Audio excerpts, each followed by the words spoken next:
saying how very important it is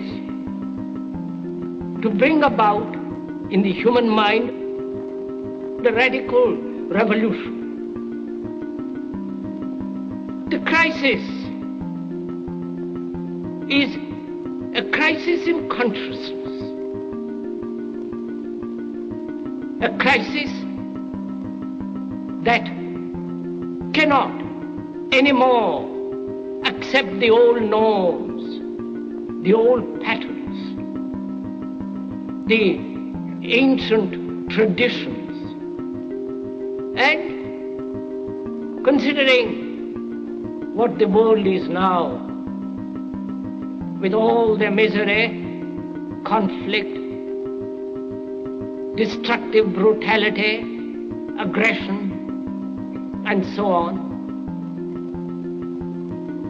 man is still as he was, is still brutal, violent, aggressive, acquisitive, competitive, and he has built a society along these lines.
Society today is composed of a series of institutions.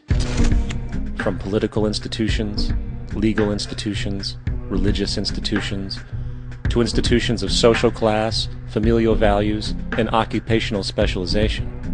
It is obvious the profound influence these traditionalized structures have in shaping our understandings and perspectives.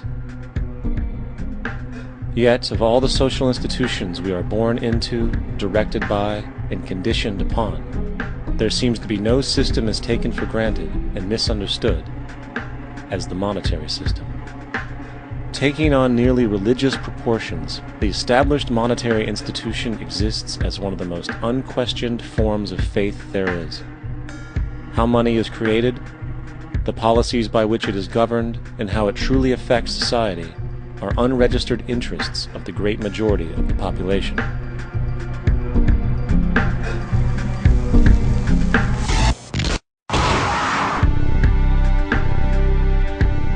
In a world where 1% of the population owns 40% of the planet's wealth, in a world where 34,000 children die every single day from poverty and preventable diseases, and where 50% of the world's population lives on less than $2 a day, one thing is clear: something is very wrong.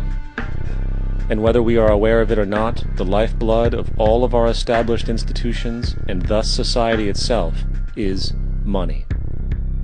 Therefore, understanding this institution of monetary policy is critical to understanding why our lives are the way they are. Unfortunately, economics is often viewed with confusion and boredom. Endless streams of financial jargon, coupled with intimidating mathematics, quickly deters people from attempts at understanding it. However, the fact is, the complexity associated with the financial system is a mere mask, designed to conceal one of the most socially paralyzing structures humanity has ever endured.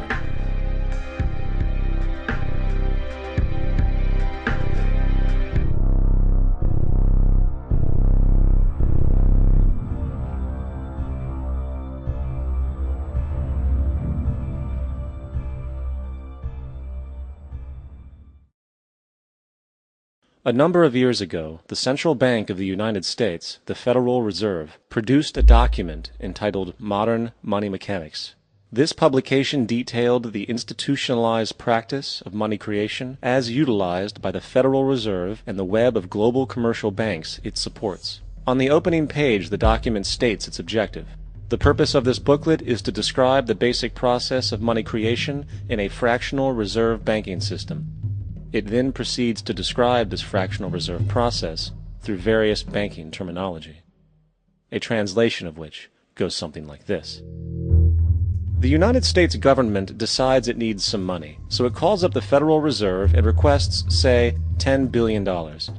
The Fed replies, saying, sure, we'll buy $10 billion in government bonds from you. So the government takes some pieces of paper, paints some official-looking designs on them, and calls them treasury bonds.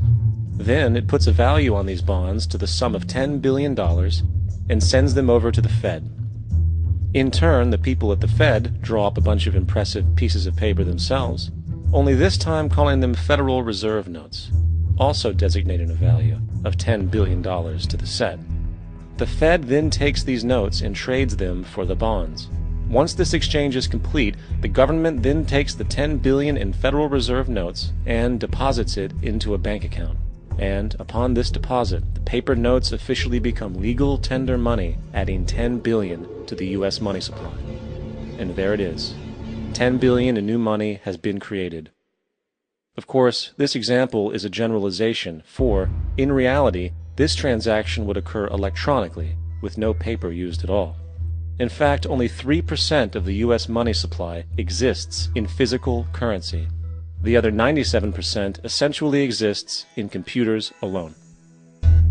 Now, government bonds are, by design, instruments of debt, and when the Fed purchases these bonds, with money it essentially created out of thin air, the government is actually promising to pay back that money to the Fed. In other words, the money was created out of debt. This mind-numbing paradox of how money or value can be created out of debt or a liability will become more clear as we further this exercise. So, the exchange has been made and now $10 billion sits in a commercial bank account. Here's where it gets really interesting. For as based on the fractional reserve practice, that $10 billion deposit instantly becomes part of the bank's reserves, just as all deposits do.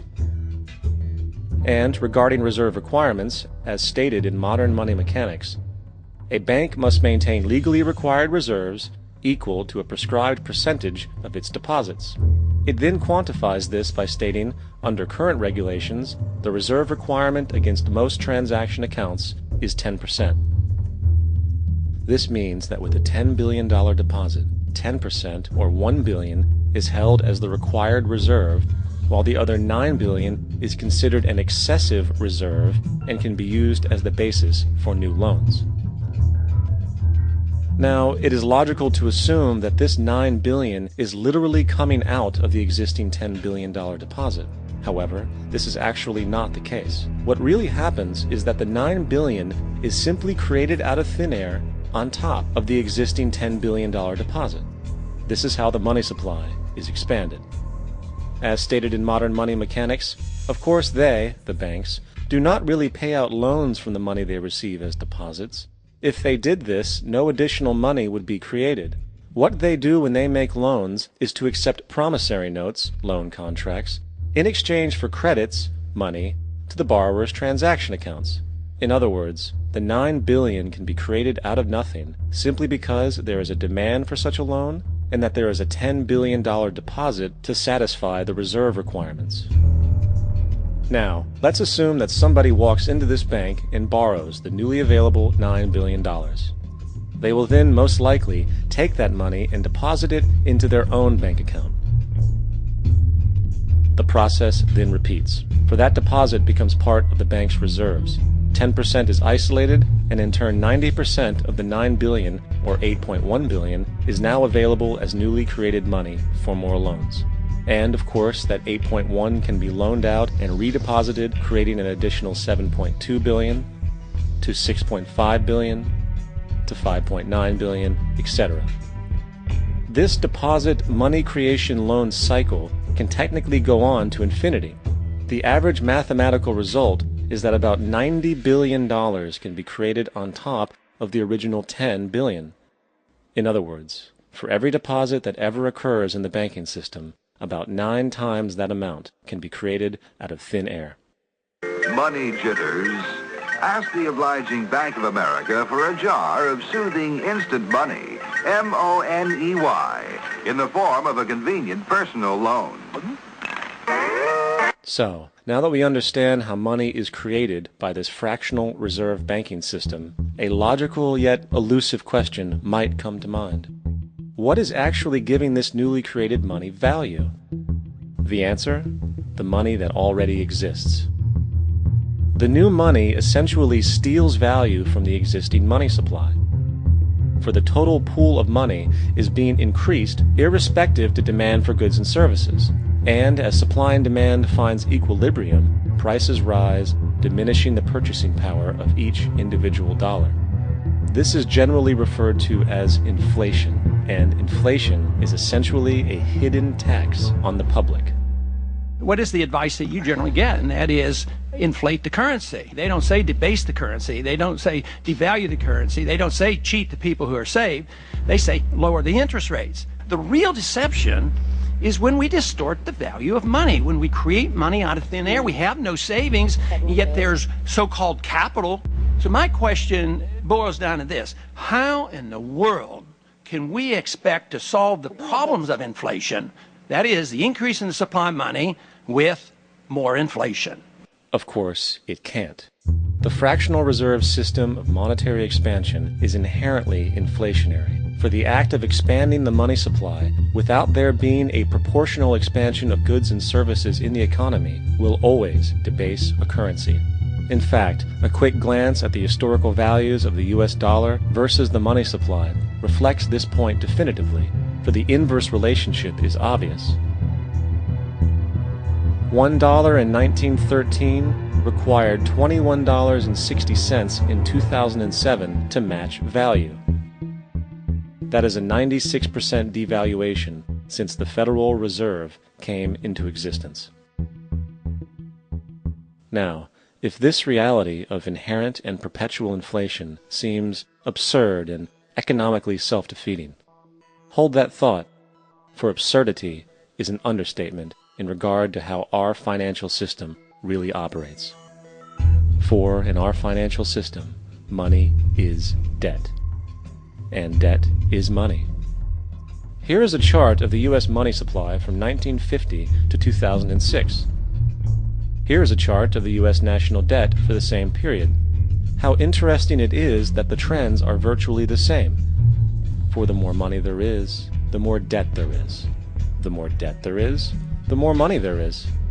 To put it a different way, every single dollar in your wallet is owed to somebody by somebody. For remember, the only way the money can come into existence is from loans. Therefore, if everyone in the country were able to pay off all debts, including the government, there would not be $1 in circulation.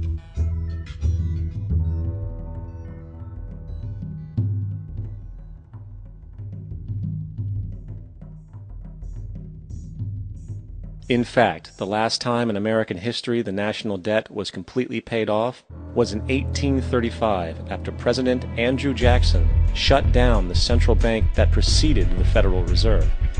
In fact, Jackson's entire political platform essentially revolved around his commitment to shut down the central bank, stating at one point, "The bold efforts the present bank has made to control the government are but premonitions of the fate that awaits the American people should they be deluded into a perpetuation of this institution or the establishment of another like it."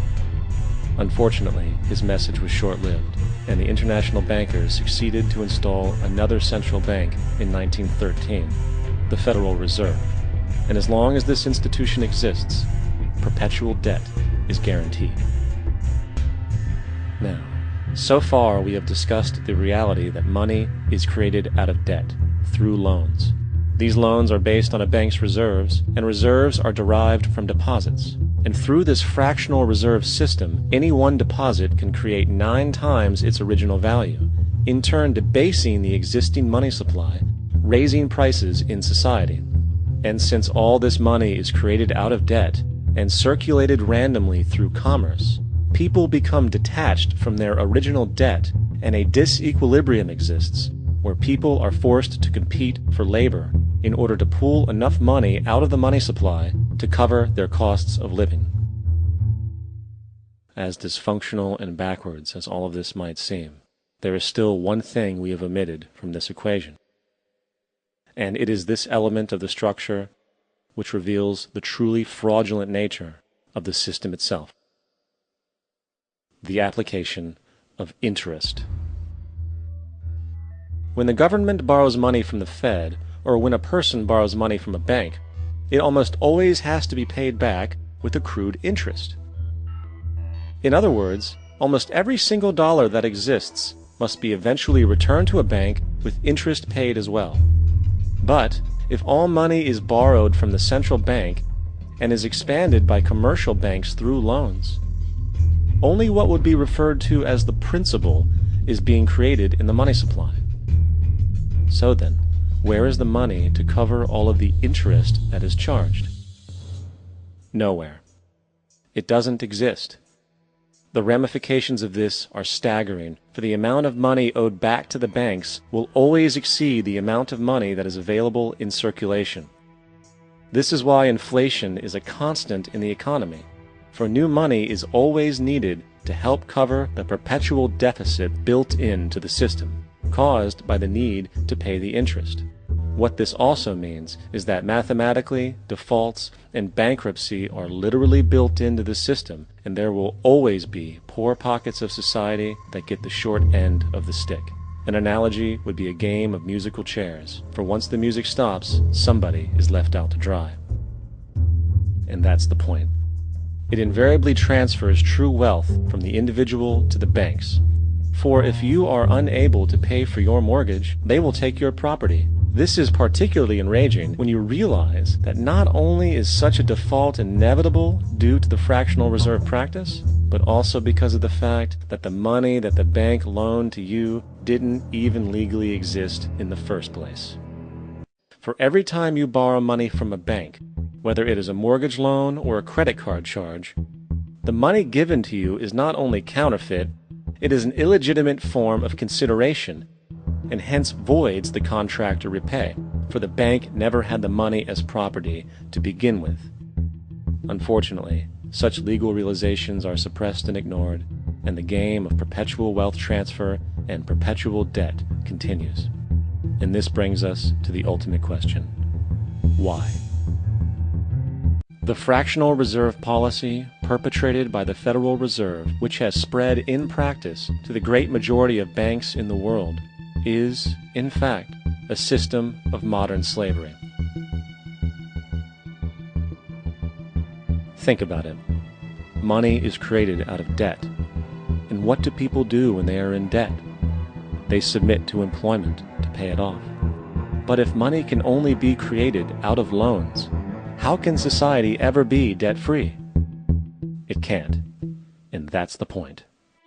And it is the fear of losing assets coupled with the struggle to keep up with the perpetual debt and inflation inherent in the system, compounded by the inescapable scarcity within the money supply itself, created by the interest that can never be repaid, that keeps the wage slave in line, running on the hamster wheel with millions of others, in effect powering an empire that truly benefits only the elite at the top of the pyramid.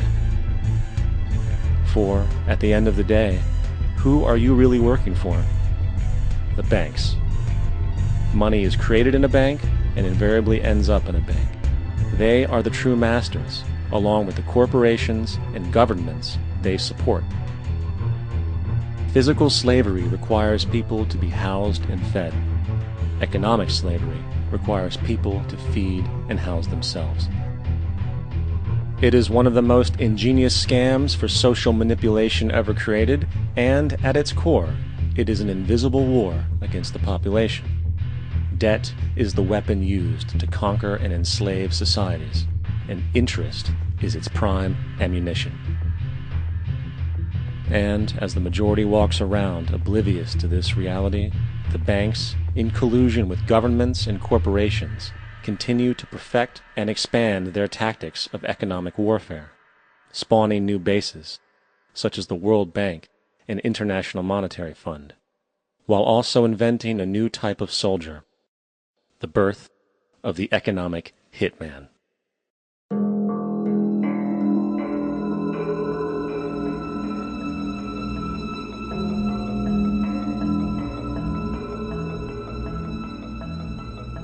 We economic hitmen really have been the ones responsible for creating this first truly global empire. And we work many different ways.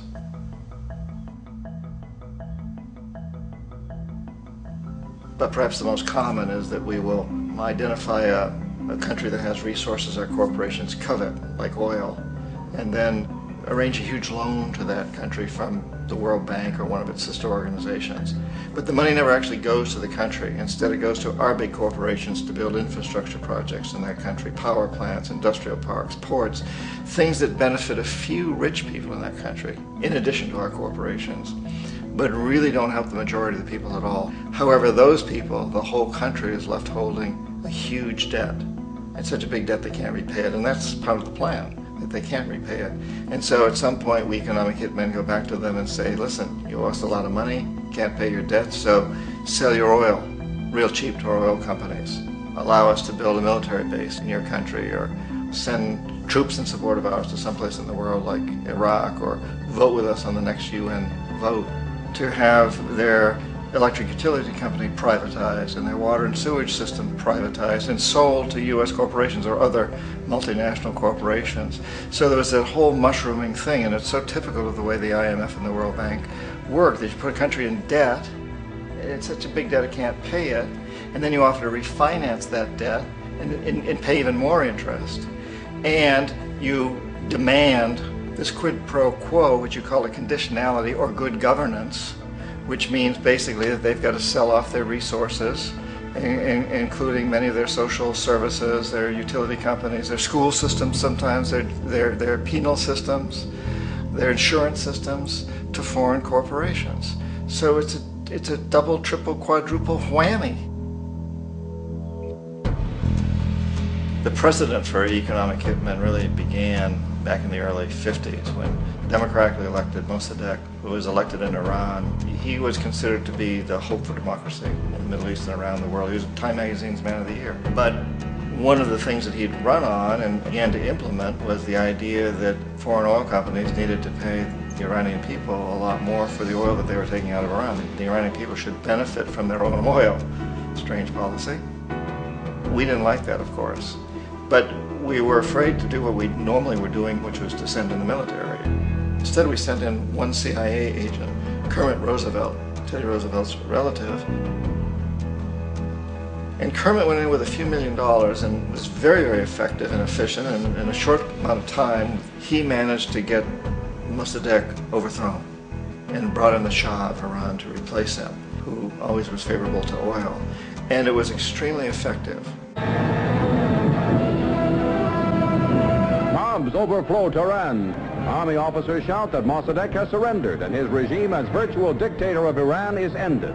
Pictures of the Shah are paraded through the streets as sentiment reverses. The Shah is welcomed home. So back here in the United States, in Washington, people looked around and said, wow, that was easy and cheap. So this established a whole new way of manipulating countries, of creating empire.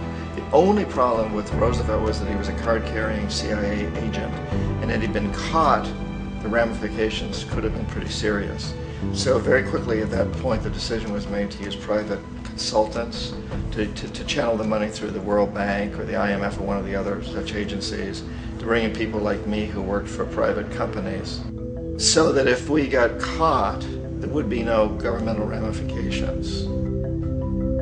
Ecuador for many, many years had been ruled by pro-US dictators, often relatively brutal. Then it was decided that they were going to have a truly democratic election. Jaime Roldos ran for office, and his main goal, he said, as president would be to make sure that Ecuador's resources were used to help the people.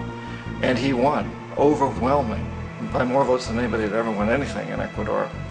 And he began to implement these policies to make sure that the profits from oil went to help the people. Well, we didn't like that in the United States.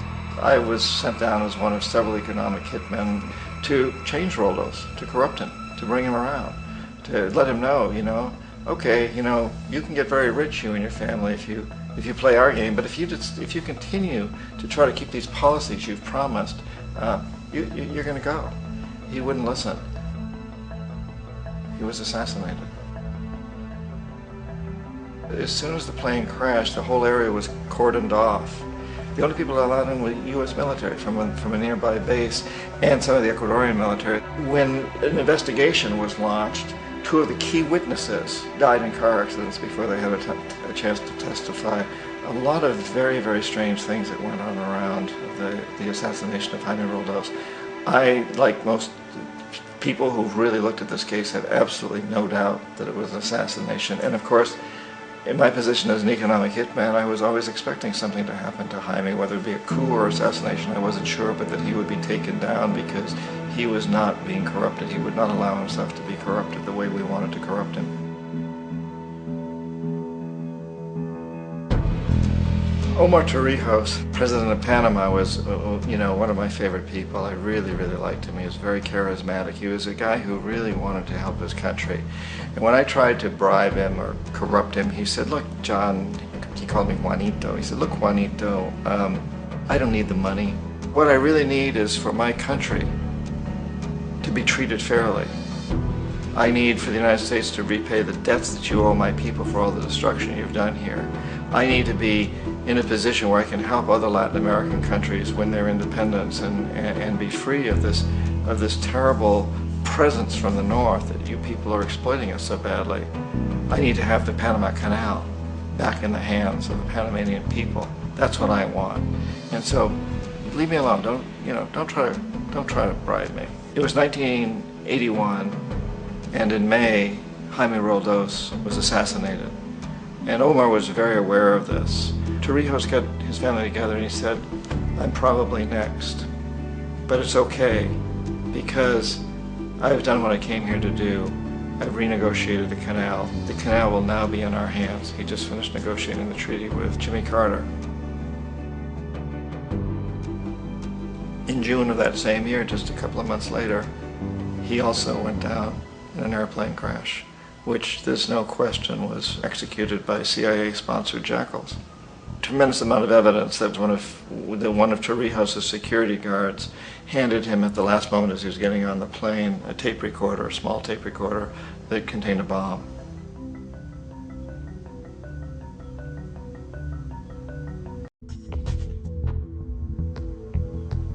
Iraq actually is a perfect example of the way the whole system works. So we economic hitmen are the first line of defense. We go in and we try to corrupt governments and get them to accept these huge loans, which we then use as leverage to basically own them. If we fail, as I failed in Panama with Omar Torrijos and in Ecuador with Jaime Roldos, men who refuse to be corrupted, then the second line of defense is we send in the jackals. And the jackals either overthrow governments or they assassinate. And once that happens and a new government comes in, boy, it's going to toe the line because the new president knows what will happen if he doesn't. In the case of Iraq, both of those things failed. Economic hitmen were not able to get through to Saddam Hussein. We tried very hard. We tried to get him to accept a deal very similar to what the House of Saud had accepted in Saudi Arabia, but he wouldn't accept it. And so the jackals went in to take him out. They couldn't do it. His security was very good.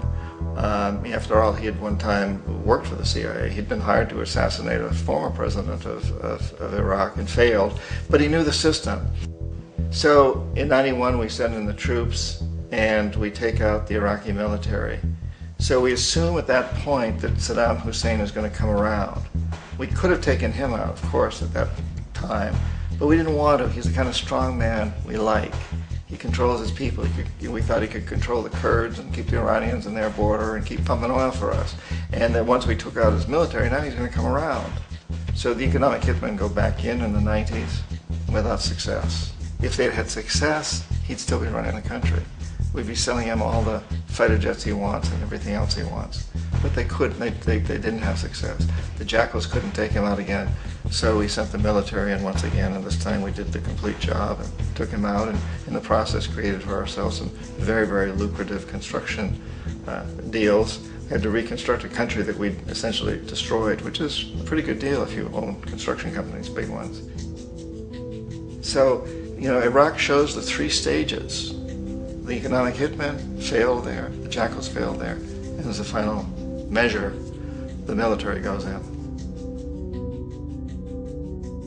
And in that way, we've really created an empire, but we've done it very, very subtly. It's clandestine. All the empires of the past were built on the military, and everybody knew they were building them. So the British knew they were building them, the French, the Germans, the Romans, the Greeks, and they were proud of it. And they always had some excuse, like spreading civilization, spreading some religion, something like that. But they knew they were doing it. We don't. The majority of the people in the United States have no idea that we're living off the benefits of a clandestine empire, that today there's more slavery in the world than ever before. And then you have to ask yourself, well, if it's an empire, then who's the emperor? Obviously, our presidents of the United States are not emperors. An emperor is someone who's not elected, doesn't serve a limited term, and doesn't report to anyone, essentially. So you can't classify our presidents that way. But we do have what I consider to be the equivalent of the emperor, and it's what I call the corporatocracy. The corporatocracy is this group of individuals who run our biggest corporations, and they really act as the emperor of this empire. They control our media, either through direct ownership or advertising.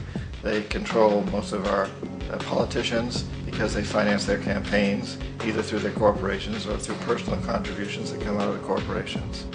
They're not elected, they don't serve a limited term, they don't report to anybody. And at the very top of the corporatocracy, you really can't tell whether a person's working for a private corporation or the government because they're always moving back and forth.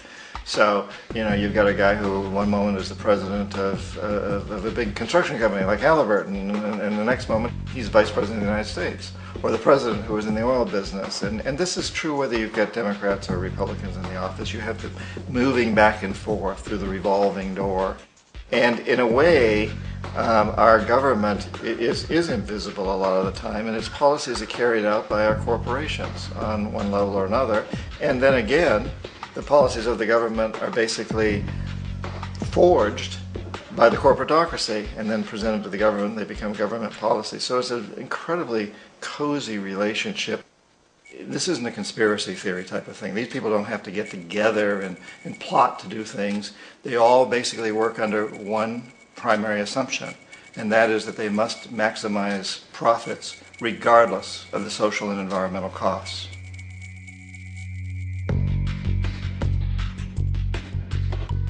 This process of manipulation by the corporatocracy through the use of debt, bribery, and political overthrow is called globalization.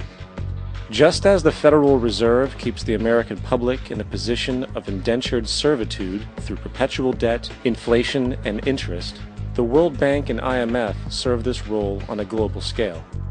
The basic scam is simple.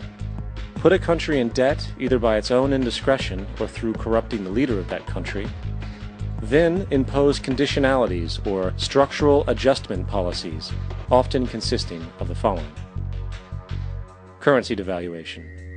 When the value of a currency drops, so does everything valued in it. This makes indigenous resources available to predator countries at a fraction of their worth. Large funding cuts for social programs. These usually include education and healthcare, compromising the well-being and integrity of the society, leaving the public vulnerable to exploitation. Privatization of state-owned enterprises. This means that socially important systems can be purchased and regulated by foreign corporations for profit. For example, in 1999, the World Bank insisted that the Bolivian government sell the public water system of its third largest city to a subsidy of the U.S. corporation Bechtel.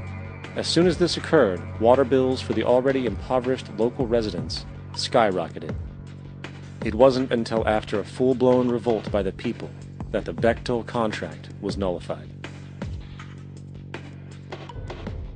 Then there is trade liberalization, or the opening up of the economy through removing any restrictions on foreign trade. This allows for a number of abusive economic manifestations, such as transnational corporations bringing in their own mass-produced products, undercutting the indigenous production and ruining local economies. An example is Jamaica, which, after accepting loans and conditionalities from the World Bank, lost its largest cash crop markets due to competition with Western imports. Today, countless farmers are out of work, for they are unable to compete with the large corporations. Another variation is the creation of numerous seemingly unnoticed, unregulated, inhumane sweatshop factories, which take advantage of the imposed economic hardship. Additionally, due to production deregulation, environmental destruction is perpetual, as a country's resources are often exploited by the indifferent corporations while outputting large amounts of deliberate pollution. The largest environmental lawsuit in the history of the world today is being brought on behalf of 30,000 Ecuadorian Amazonian people against Texaco, which is now owned by Chevron. So today it's against Chevron, but for activities conducted by Texaco.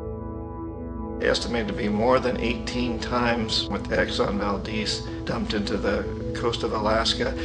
In the case of Ecuador, it wasn't an accident. The oil companies did it intentionally. They knew they were doing it to save money out there rather than arranging for proper disposal. Furthermore, a cursory glance at the performance record of the World Bank reveals that the institution, which publicly claims to help poor countries develop and alleviate poverty, has done nothing but increase poverty and the wealth gap, while corporate profits soar.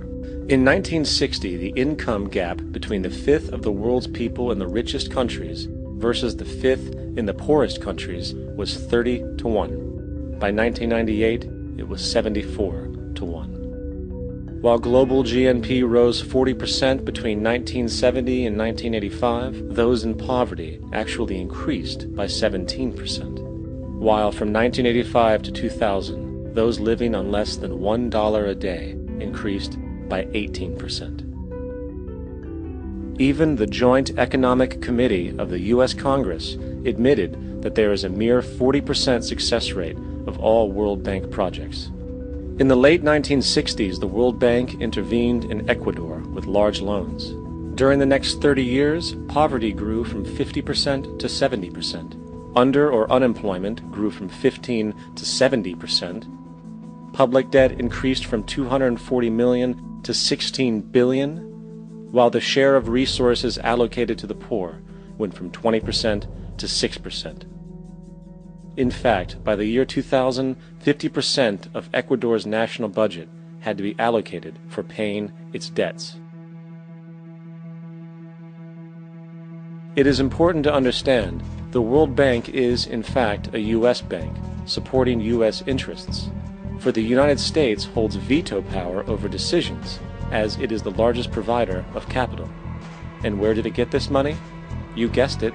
It made it out of thin air through the fractional reserve banking system. Of the world's top 100 economies, as based on annual GDP, 51 are corporations, and 47 of that 51 are U.S.-based. Walmart, General Motors, and Exxon are more economically powerful than Saudi Arabia, Poland, Norway, South Africa, Finland, Indonesia, and many others. And, as protective trade barriers are broken down, currencies tossed together and manipulated in floating markets, and state economies overturned in favor of open competition and global capitalism, the empire expands.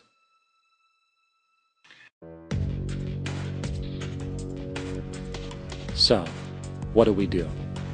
How do we stop a system of greed and corruption that has so much power and momentum? How do we stop this aberrant group behavior which feels no compassion for, say, the millions slaughtered in Iraq and Afghanistan, so the corporatocracy can control energy resources and opium production for Wall Street profit?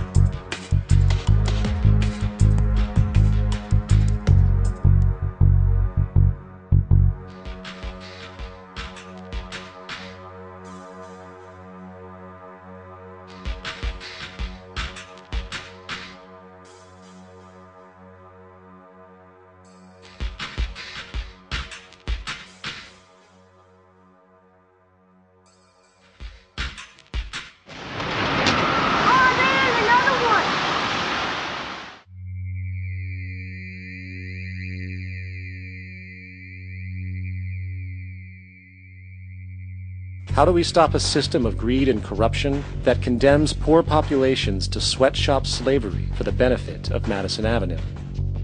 Or that engineers false flag terror attacks for the sake of manipulation? Or that generates built-in modes of social operation which are inherently exploitative? Or that systematically reduces civil liberties and violates human rights in order to protect itself from its own shortcomings?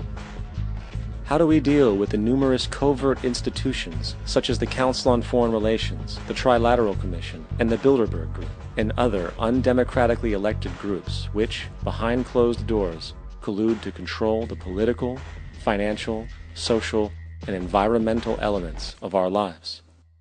In order to find the answer, we must first find the true underlying cause. For the fact is, the selfish, corrupt, power, and profit-based groups are not the true source of the problem. They are symptoms.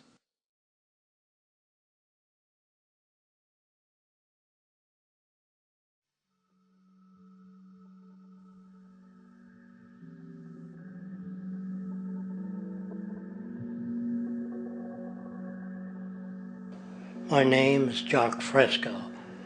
I'm an industrial designer and a social engineer. I'm very much interested in society and developing a system that might be sustainable for all people. First of all, the word corruption is a monetary invention. That aberrant behavior that's disruptive to the well-being of people, while you're dealing with human behavior. And human behavior appears to be environmentally determined, meaning if you were raised by the Seminole Indians as a baby, never saw anything else, you'd hold that value system. And this goes for nations, it goes for individuals, for families. They try to indoctrinate their children to their particular faith and their country and make them feel like they're part of that. And they build a society which they call established. They establish a workable point of view and tend to perpetuate that, whereas all societies are really emergent, not established. And so they fight new ideas that would interfere with the establishment. Governments try to perpetuate that which keeps them in power. People are not elected to political office to change things. They're put there to keep things the way they are. So you see, the basis of corruption is in our society. Let me make it clear. All nations, then, are basically corrupt because they tend to uphold existing institutions. I don't mean to uphold or downgrade all nations, but communism, socialism, fascism, the free enterprise system, and all other subcultures are the same. They are all basically corrupt. The most fundamental characteristic of our social institutions is the necessity for self-preservation. Whether dealing with a corporation, a religion, or a government, the foremost interest is to preserve the institution itself. For instance, the last thing an oil company would ever want is the utilization of energy that was outside of its control, for it makes that company less relevant to society. Likewise, the Cold War and the collapse of the Soviet Union was, in reality, a way to preserve and perpetuate the established economic and global hegemony of the United States. Similarly, religions condition people to feel guilty for natural inclinations, each claiming to offer the only path to forgiveness and salvation. At the heart of this institutional self-preservation lies the monetary system, for it is money that provides the means for power and survival. Therefore, just as a poor person might be forced to steal in order to survive, it is a natural inclination to do whatever is needed to continue an institution's profitability. This makes it inherently difficult for profit-based institutions to change, for it puts in jeopardy not only the survival of large groups of people, but also the coveted materialistic lifestyles associated with affluence and power. Therefore, the paralyzing necessity to preserve an institution, regardless of its social relevance, is largely rooted in the need for money, or profit.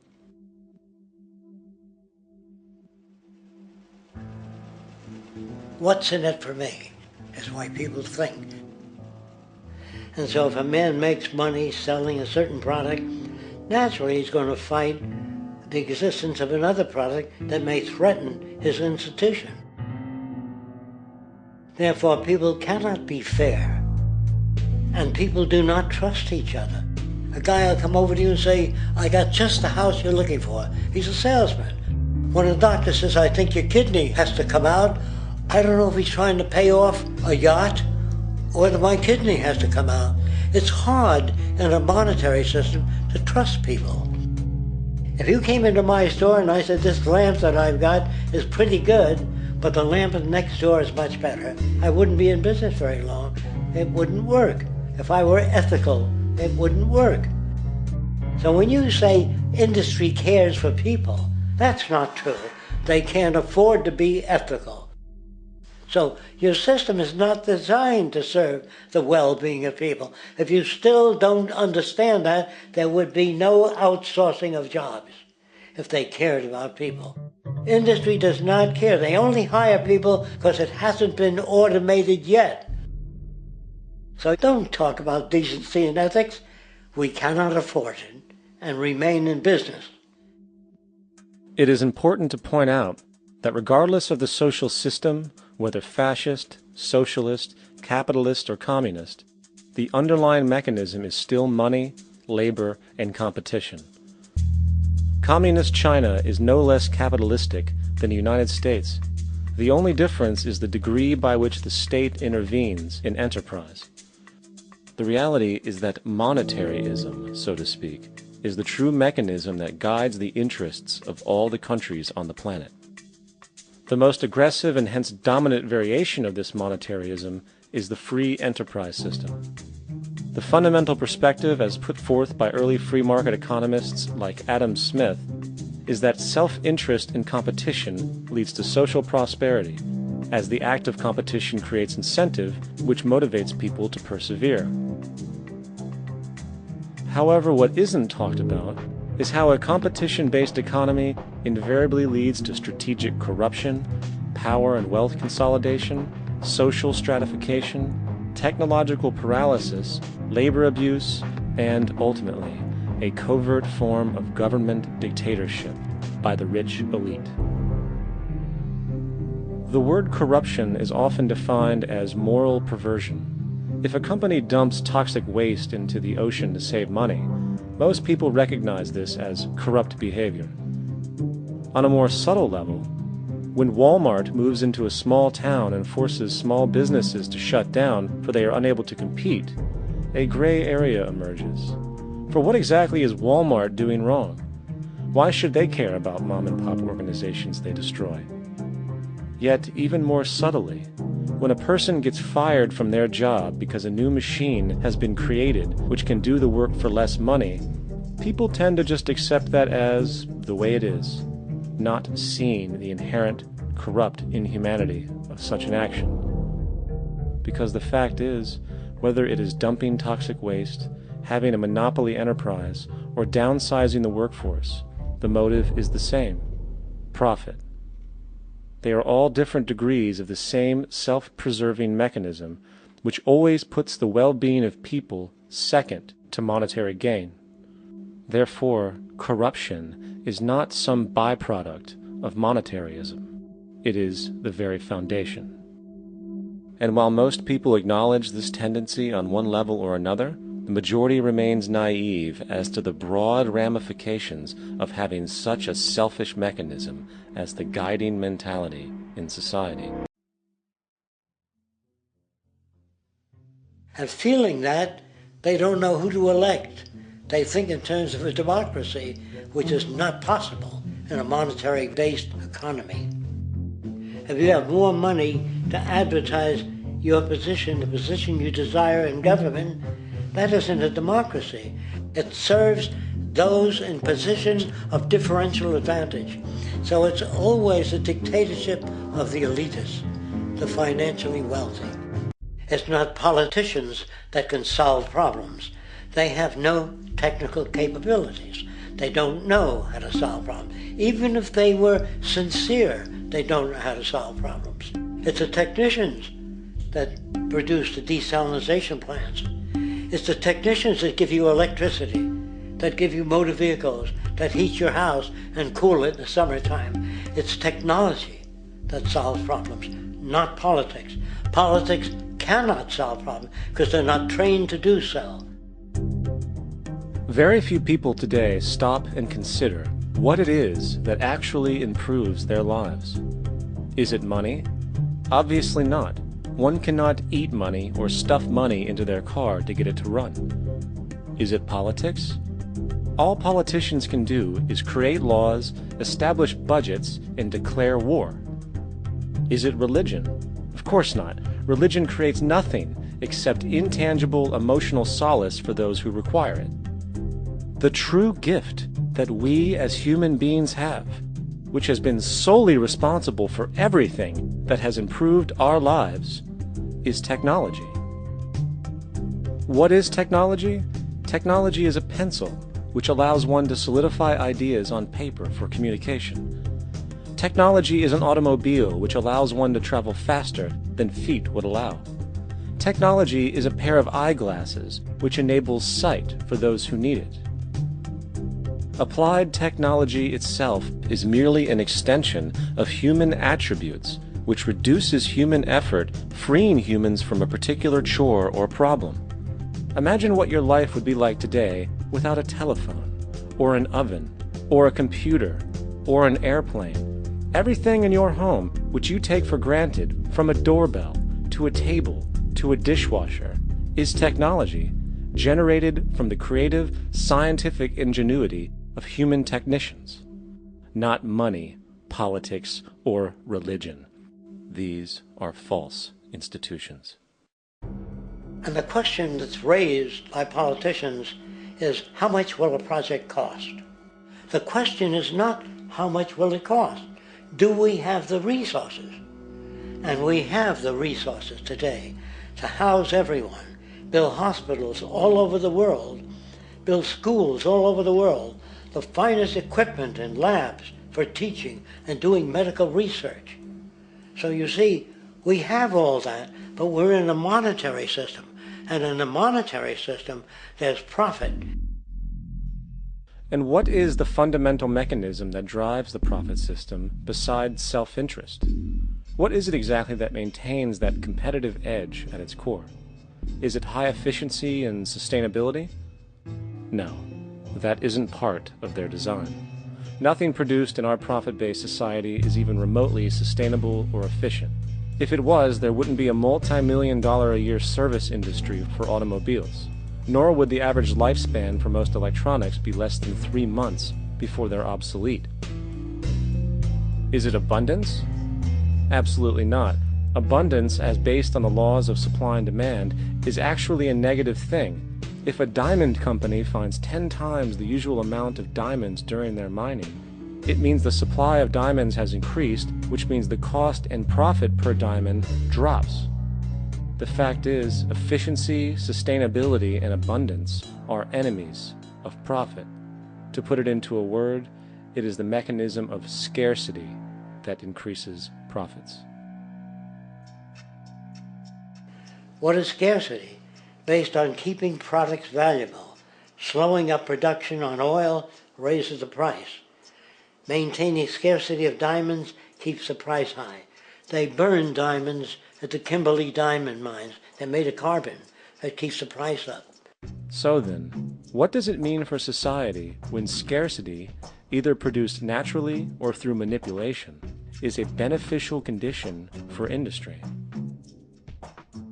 It means that sustainability and abundance will never ever occur in a profit system, for it simply goes against the very nature of the structure.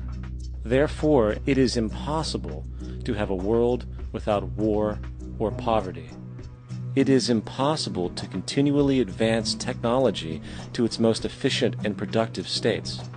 And, most dramatically, it is impossible to expect human beings to behave in truly ethical or decent ways.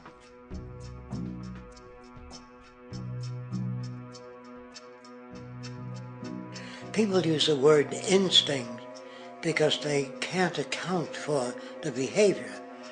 They sit back and they evaluate with their lack of knowledge, and they say things like, humans are built a certain way, greed is a natural thing, as though they've worked for years on it, and it's no more natural than wearing clothing. What we want to do is to eliminate the causes of the problems, eliminate the processes that produce greed and bigotry and prejudice and people taking advantage of one another and elitism, eliminating the need for prisons and welfare. We have always had these problems because we have always lived within scarcity and barter and monetary systems that produce scarcity. If you eradicate the conditions that generate what you call socially offensive behavior, it does not exist. The guy said, well, isn't that inborn? No, it's not. There is no human nature. There's human behavior, and that's always been changed throughout history. You're not born with bigotry and greed and corruption and hatred. You pick that up within the society. War, poverty, corruption, hunger, misery, human suffering will not change in a monetary system. That is, there'll be very little significant change.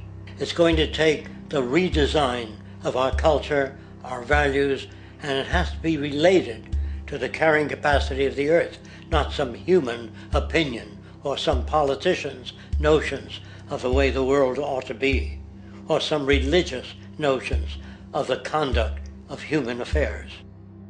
And that's what the Venus Project is about. The society that we're about to talk about is a society that is free of all the old superstitions, incarceration, prisons, police, cruelty, and law. All laws will disappear, and the professions will disappear that are no longer valid, such as stockbrokers, bankers, advertising, gone forever, because it's no longer relevant.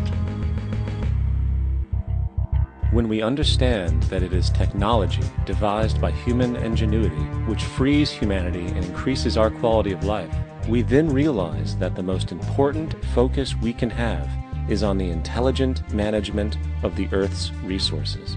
For it is from these natural resources we gain the materials to continue our path of prosperity. Understanding this, we then see that money fundamentally exists as a barrier to these resources, for virtually everything has a financial cost. And why do we need money to obtain these resources? Because of real or assumed scarcity. We don't usually pay for air and tap water because it is in such high abundance, selling it would be pointless. So then, logically speaking, if resources and technologies applicable to creating everything in our societies, such as houses, cities, and transportation, were in high enough abundance, there would be no reason to sell anything. Likewise, if automation and machinery was so technologically advanced as to relieve human beings of labor, there would be no reason to have a job. And with these social aspects taken care of, there would be no reason to have money at all. So the ultimate question remains: do we on Earth have enough resources and technological understanding to create a society of such abundance that everything we have now could be available without a price tag and without the need for submission through employment? Yes, we do. We have the resources and technology to enable this at a minimum, along with the ability to raise the standard of living so high that people in the future will look back at our civilization now and gawk at how primitive and immature our society was. What the Venus Project proposes is an entirely different system that's updated to present-day knowledge. We've never given scientists the problem of how do you design a society which would eliminate boring and monotonous jobs, that would eliminate accidents in transportation, that would enable people to have a high standard of living, that would eliminate poisons in our food, that would give us other sources of energy that are clean and efficient. We can do that out there.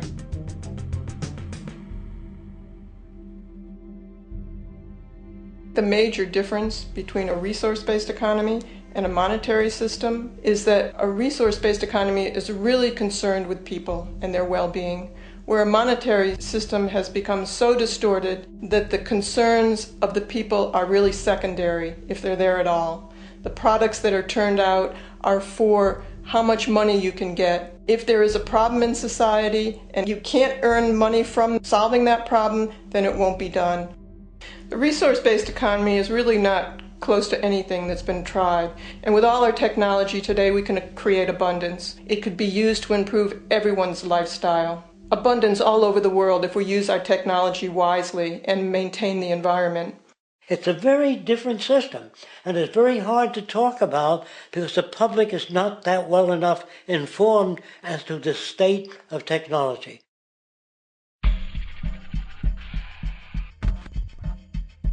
At present, we don't have to burn fossil fuels.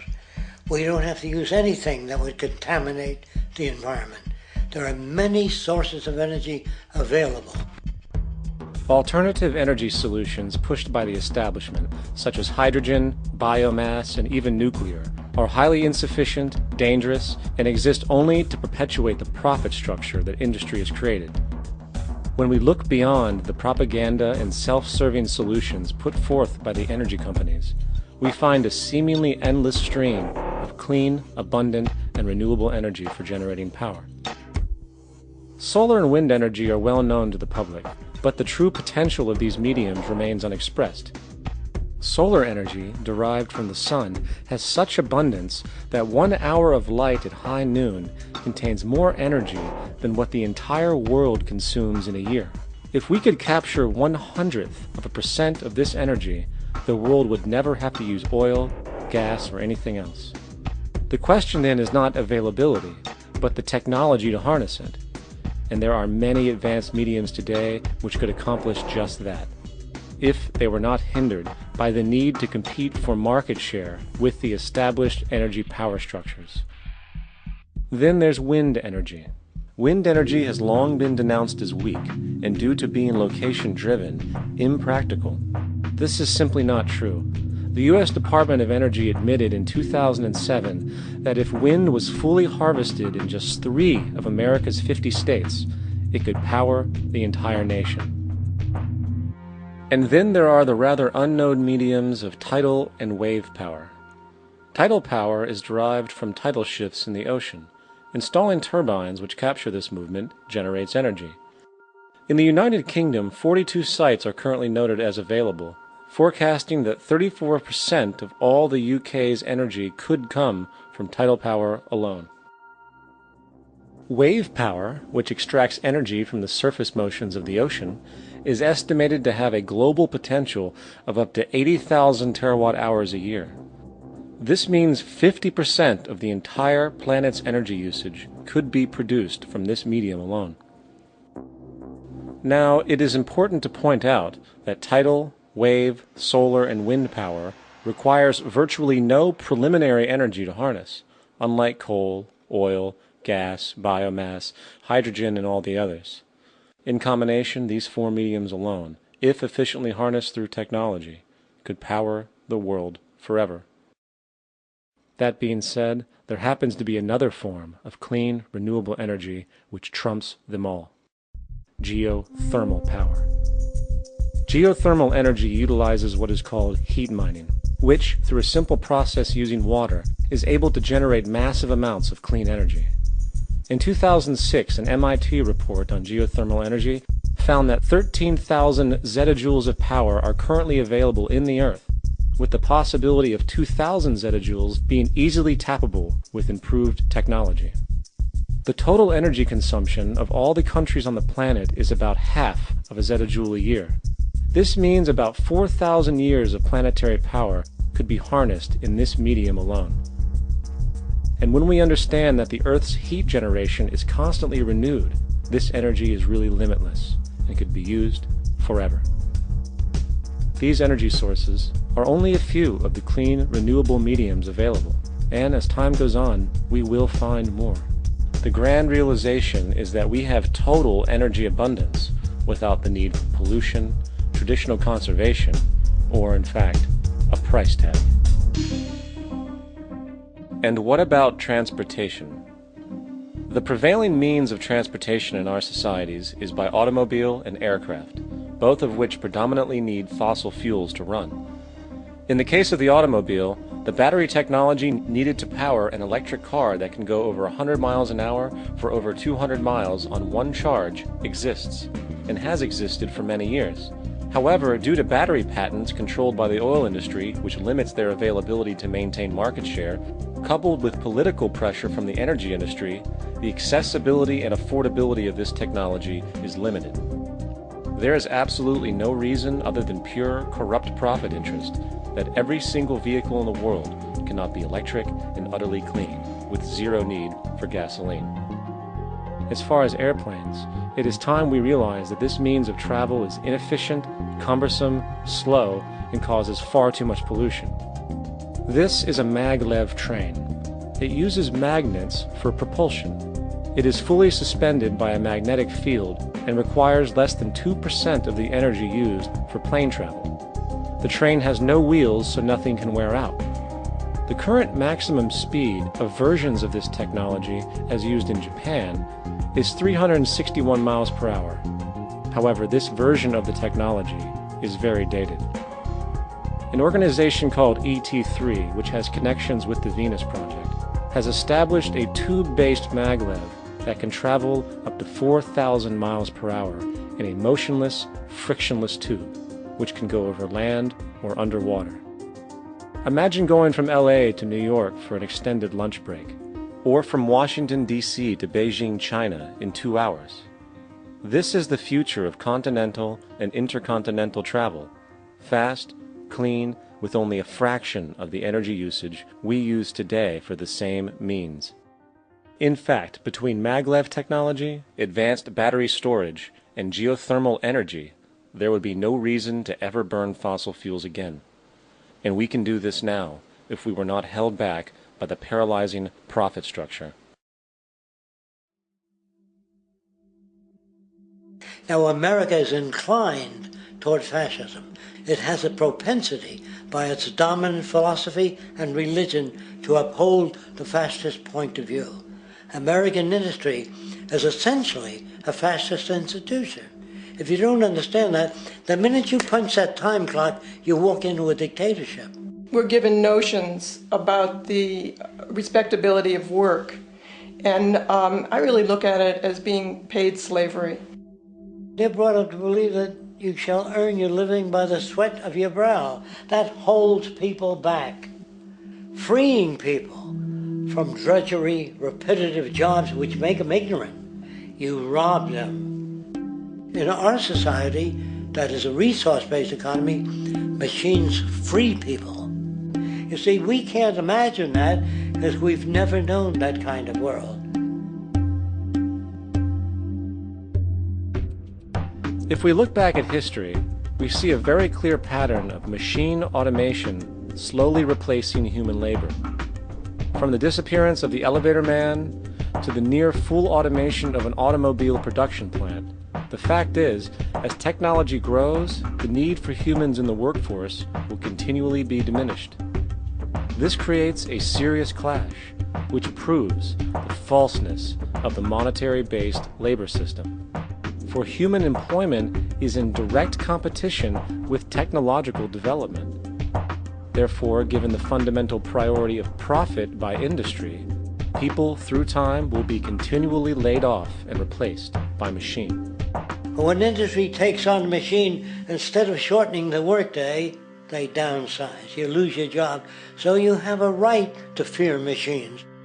In a high-technology, resource-based economy, it is conservative to say that about 90% of all current occupations could be phased out by machines, freeing humans to live their life without servitude, for this is the point of technology itself. And through time, with nanotechnology and other highly advanced forms of science, it is not far-fetched to see how even complex medical procedures could be performed by machines as well, and based on the pattern, with much higher success rates than humans get today. The path is clear, but our monetary-based structure which requires labor for income, blocks this progress. For humans need jobs in order to survive. The bottom line is that this system must go, or we will never be free, and technology will be constantly paralyzed. We have machines that clean out sewers.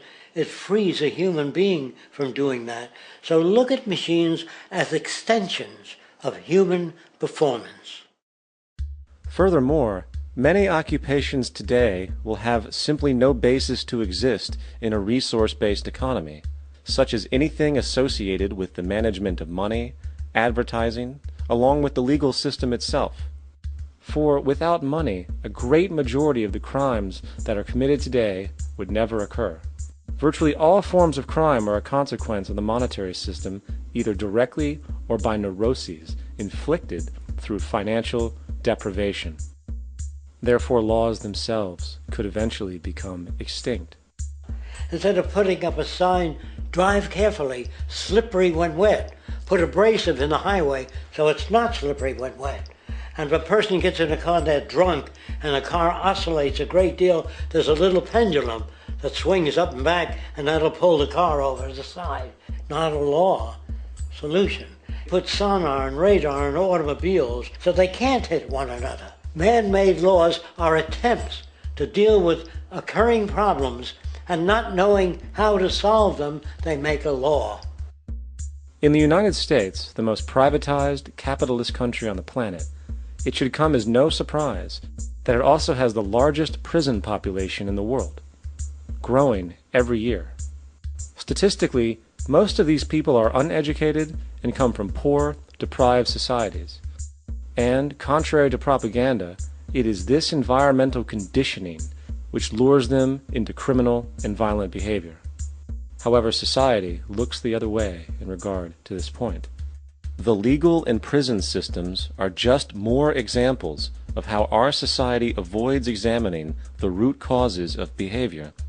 Billions are spent each year on prisons and police, while only a fraction is spent on programs for poverty, which is one of the most fundamental variables responsible for crime to begin with. And as long as we have an economic system which prefers and in fact creates scarcity and deprivation, crime will never go away.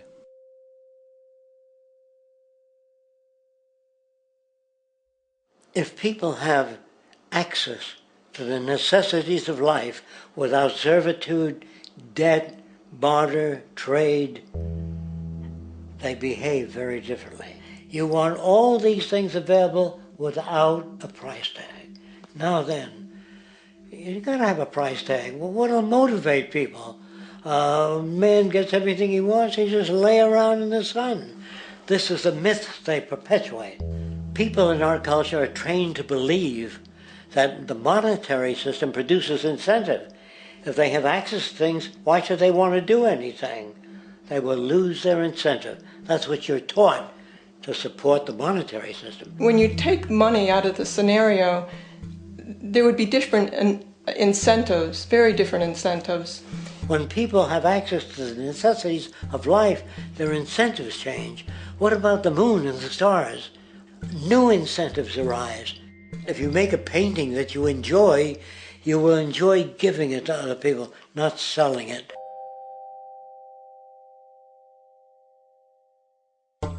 I think most of the education that I've seen today is essentially producing a person for a job. It's very specialized. They're not generalists. People don't know a lot about a lot of different subjects.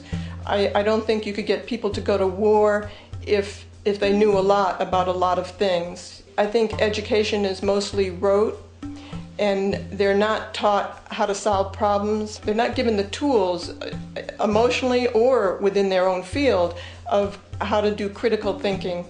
A resource-based economy, the education would be very different. Our society's major concern is mental development and to motivate each person to their highest potential. Because our philosophy is the smarter people are, the richer the world, because everybody becomes a contributor.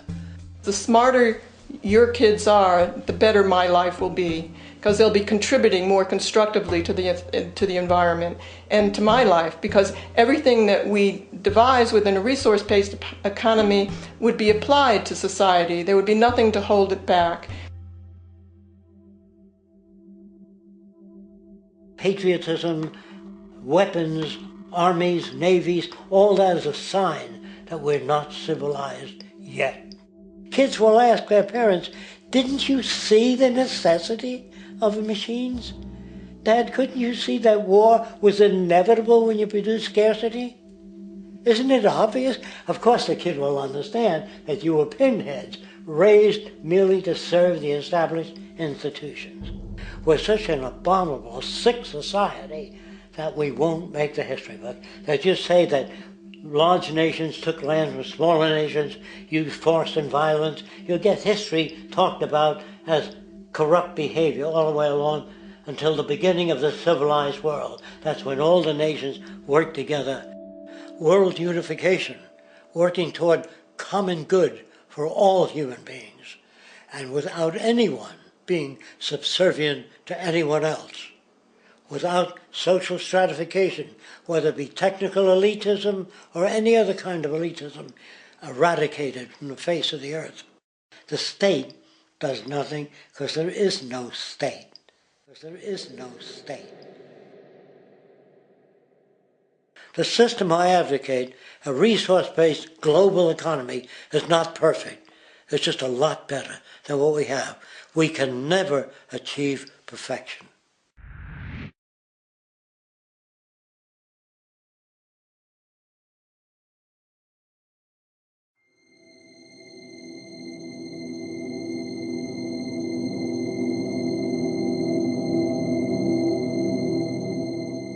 The social values of our society, which has manifested in perpetual warfare, corruption, oppressive laws, social stratification, irrelevant superstitions, environmental destruction, and a despotic, socially indifferent, profit-oriented ruling class, is fundamentally the result of a collective ignorance of two of the most basic insights humans can have about reality: the emergent and symbiotic aspects of natural law. The emergent nature of reality is that all systems, whether it is knowledge, society, technology, philosophy, or any other creation, will, when uninhibited, undergo fluid, perpetual change. What we consider commonplace today, such as modern communication and transportation, would have been unimaginable in ancient times.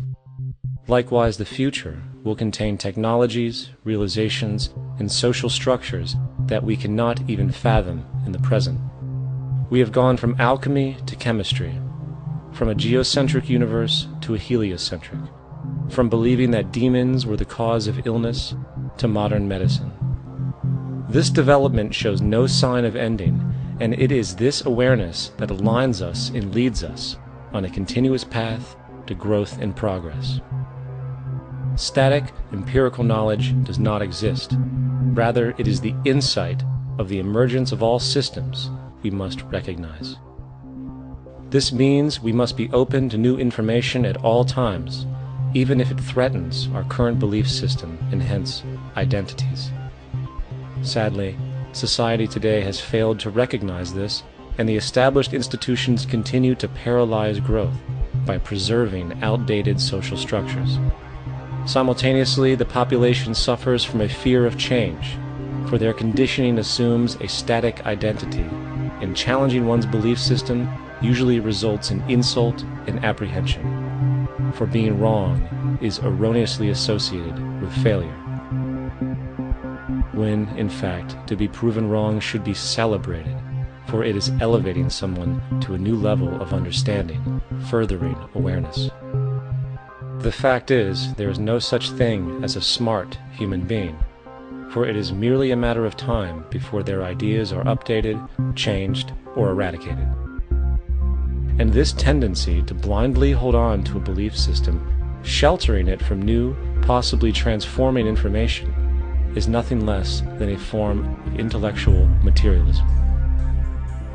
The monetary system perpetuates this materialism not only by its self-preserving structures, but also through the countless number of people who have been conditioned into blindly and thoughtlessly upholding these structures, therefore becoming self-appointed guardians of the status quo. Sheep, which no longer need a sheepdog to control them, for they control each other by ostracizing those who step out of the norm. This tendency to resist change and uphold existing institutions for the sake of identity, comfort, power, and profit is completely unsustainable and will only produce further imbalance, fragmentation, distortion, and invariably, destruction. It's time to change. From hunters and gatherers to the agricultural revolution to the industrial revolution, the pattern is clear. It is time for a new social system which reflects the understandings we have today. The monetary system is a product of a period of time where scarcity was a reality. Now, with the age of technology, it is no longer relevant to society. Gone with the aberrant behavior it manifests. Likewise, dominant worldviews, such as theistic religion, operate with the same social irrelevancy. Islam, Christianity, Judaism, Hinduism, and all of the others exist as barriers to personal and social growth, for each group perpetuates a closed worldview, and this finite understanding that they acknowledge is simply not possible in an emergent universe.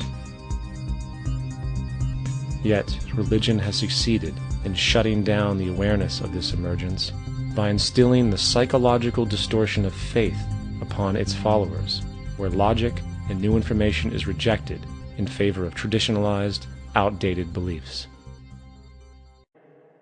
And this point on division, which is a trademark of all theistic religions, brings us to our second failure of awareness, the false assumption of separation through the rejection of the symbiotic relationship of life.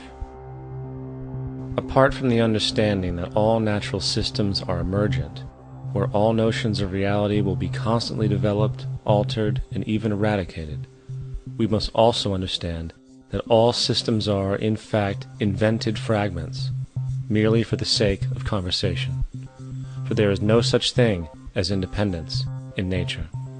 The whole of nature is a unified system of interdependent variables, each a cause and a reaction, existing only as a concentrated whole.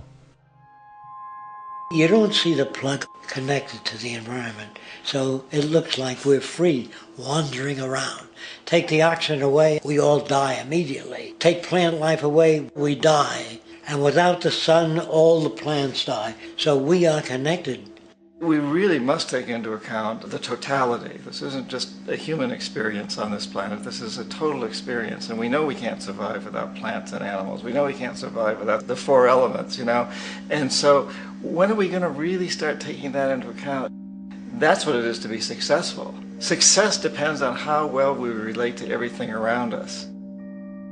I'm very aware of the fact that my grandson cannot possibly hope to inherit a sustainable, peaceful, stable, socially just world unless every child today growing up in Ethiopia, in Indonesia, in Bolivia, in Palestine, in Israel also has that same expectation. You got to take care of the whole community or you're going to have serious problems. And now we have to see that the whole world is the community and we must all take care of each other that way. And it's not just a community of human beings. It's a community of plants and animals and elements. And we really need to understand that. That's what's going to bring us joy, too, and pleasure. That's what's missing in our lives right now. We can call it spirituality, but the fact of the matter is, joy comes from that bliss of connectedness. That's our God spirit. That's that side of ourselves that really feels it. And you can feel it deep inside you. It's this amazing, wonderful feeling. And you know it when you get it. You don't get it from money. You get it from connection. Now, if that isn't a hazard to this country, how are we going to keep building nuclear weapons? You know what I mean? What's going to happen to the arms industry when we realize we're all one? It's going to fuck up the economy. The economy that's fake anyway. The economy that's fake anyway. The economy that's fake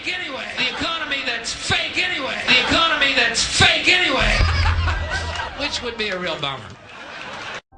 It's time to claim the unity our outmoded social systems have broken apart, and work together to create a sustainable global society where everyone is taken care of and everyone is truly free.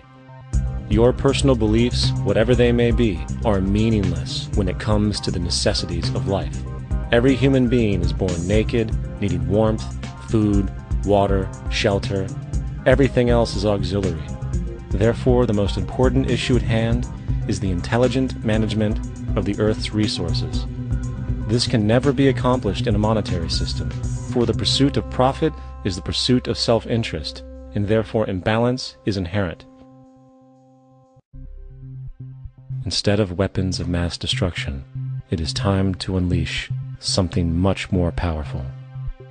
Weapons of mass creation. Our true divinity is in our ability to create, and armed with the understanding of the symbiotic connections of life, while being guided by the emergent nature of reality, there is nothing we cannot do or accomplish. Of course, we face strong barriers in the form of established power structures that refuse to change. Apart from these obvious amoralities, the system itself is based on competition, which immediately destroys the possibility of large-scale collaborations for the common good, hence paralyzing any attempt at true global sustainability. These financial and corporate structures are now obsolete, and they must be outgrown. Of course, we cannot be naive enough to think that the business and financial elite are going to subscribe to this idea, for they will lose power and control. Therefore, peaceful yet highly strategic action must be taken. The most powerful course of action is simple. We have to alter our behavior to force the power structure to the will of the people. We must stop supporting the system. The only way the establishment will change is by our refusal to participate, while continuously acknowledging its endless flaws and corruptions. They're not going to give up the monetary system because of our designs of what we recommend. The system has to fail, and people have to lose confidence in their elected leaders. That will be a major turning point if the Venus Project is offered as a possible alternative. If not, I fear the consequences. Therefore, we need to expose this financial failure for what it is, using this weakness to our advantage. Here are some suggestions. Expose the banking fraud. Citibank, JP Morgan Chase, and Bank of America are the most powerful controllers within the corrupt Federal Reserve System. It's time to boycott these institutions. If you have a bank account or a credit card with any of them, move your money to another bank.